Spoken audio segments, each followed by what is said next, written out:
കൃഷ്ണപുരിയിലെ ശ്രീ വേണുഗോപാല സ്വാമി ക്ഷേത്രം. പ്രസിദ്ധമായ ക്ഷേത്രത്തിൽ ദർശനത്തിനായെത്തുന്ന ഓരോ ഭക്തനും മനോവിഷമമുണ്ടാക്കുന്നതാണ് ഉള്ളിലെ കാഴ്ചകൾ.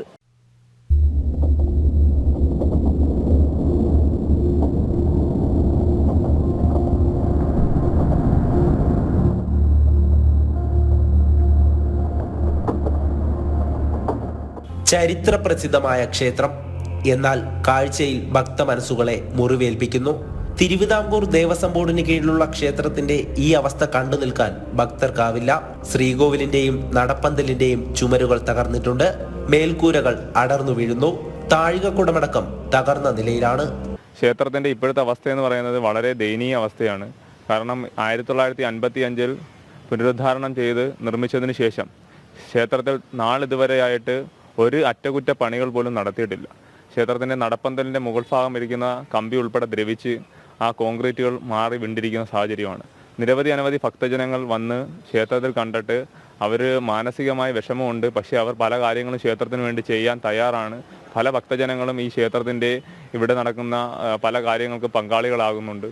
എന്നാൽ ഇതൊന്നും തന്നെ ദേവസ്വം ബോർഡ് കണ്ടില്ലെന്ന് നടിക്കുകയാണ്. താല്പര്യത്തോടെ മുന്നോട്ട് വരുന്ന ഭക്തജനങ്ങളെ അകറ്റി നിർത്തുന്ന സമീപനമാണ് ദേവസ്വം ബോർഡിനുള്ളത്.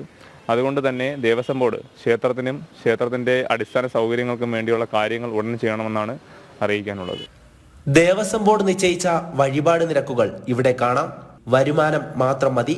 അതിൽ ഭക്തർക്ക് വായനയ്ക്കുള്ള കറണ്ട് ചാർജായി 200 രൂപ പോലും ഈടാക്കുന്നു എന്നതാണ് പ്രധാനം.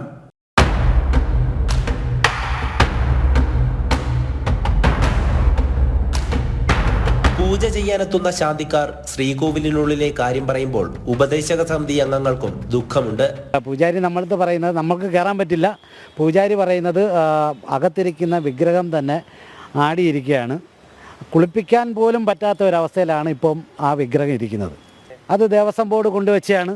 അവർക്ക് തോന്നുന്ന പൈസ അവർ പ്രിൻ്റ് ചെയ്താണ് കൊണ്ടുവച്ചിരിക്കുന്നത്. ഒരു ഭക്തൻ ഒരു വായന നടത്തണമെങ്കിൽ അതിന് സെപ്പറേറ്റ് ഒരു 200 രൂപ കറണ്ട് ചാർജ് നമ്മൾ കൊടുക്കേണ്ടി വരും. സമീപത്തായി മറ്റൊരു ശിവക്ഷേത്രം ഉണ്ടായിരുന്നതായും അത് തകർക്കപ്പെട്ടതായും ഭക്തർ പറയുന്നു. എന്നാൽ ആ ക്ഷേത്രം ഇന്നില്ല. ഗണപതി പ്രതിഷ്ഠയും നന്ദികേശനുമാണ് ബാക്കിയുള്ളത്. ക്ഷേത്രഭൂമി തിരിച്ചുപിടിക്കുന്നതിനായി നിയമ പോരാട്ടം നടത്തുകയാണിവർ. കോതേശ്വരം എന്ന് പറഞ്ഞൊരു ശിവക്ഷേത്രമുണ്ട്. ആ ക്ഷേത്രത്തിലെ സ്ഥലങ്ങൾ പൊതുജനങ്ങൾ സംരക്ഷണയിലൂടെയാണ് നിൽക്കുന്നത്. അത് ഒരു സ്വകാര്യ വ്യക്തിക്ക് പതിച്ചു കൊടുക്കുകയും അതിനെതിരെ ഞങ്ങൾ വിജിലൻസിനൊക്കെ പരാതി കൊടുക്കുകയും ഹൈക്കോടതിയിൽ കേസ് ഞങ്ങൾ സ്വകാര്യമായി തന്നെ ചെയ്തിട്ടുള്ളതാണ്. ക്ഷേത്ര പുനരുദ്ധാരണത്തിനായി നിരന്തരം ദേവസ്വം ബോർഡിനെ സമീപിച്ചെങ്കിലും കാര്യങ്ങൾക്ക് മാറ്റമുണ്ടായില്ല. വേണുഗോപാലസ്വാമിയുടെ സന്നിധിയിൽ നിറകണ്ണുകളോടെ നിൽക്കേണ്ടി വരികയാണ് ഇവിടെയുള്ള ഓരോ ഭക്തനും. ഭക്തരിടുന്ന കാണിക്കയടക്കം ക്ഷേത്രത്തിലെ മുഴുവൻ വരുമാനവും കൈക്കലാക്കുന്നത് ദേവസ്വം ബോർഡ്. എന്നാൽ ക്ഷേത്രത്തിന് വേണ്ട അടിസ്ഥാനപരമായ ഒരു നവീകരണവും നടന്നിട്ടില്ല എന്നുള്ളതാണ് വാസ്തവം. അധികൃതർ ഇങ്ങനെ കണ്ണടച്ച് ഇനിയും മുന്നോട്ട് പോകാനാണ് തീരുമാനമെങ്കിൽ ക്ഷേത്രം ഭക്തജനങ്ങൾക്ക് വിട്ടുനൽകണമെന്നാണ് ഉയരുന്ന ആവശ്യം. ബിജു പരവൂരിനൊപ്പം എം മനോജ്, ജനം, കൊല്ലം.